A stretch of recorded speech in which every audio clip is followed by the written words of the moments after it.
All right, so I've been doing heating and AC for a while, and I have a Nest also. So this is mine at my house.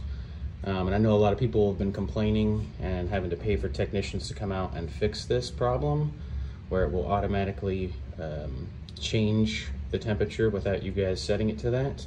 So I'm gonna show you an easy way to fix it. So you don't have to have a technician come out, you can do it yourself. So we're gonna click in, I'm gonna slide over here, and you're gonna need to do this every 3 to 6 months or so. So I've already cleared some of them. We're gonna go over here and just finish cleaning off all the rest of them. So here's one, we're gonna click it and remove.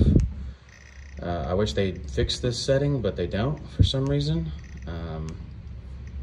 And then once you're done, which we almost are, we're gonna just click here and then that's it. And it won't, you can adjust it however you want and it'll fix it according, and it'll stay on that setting. So, but you have to go in and fix it in the schedule setting. I'd probably say every 3 to 6 months. So hope that helps.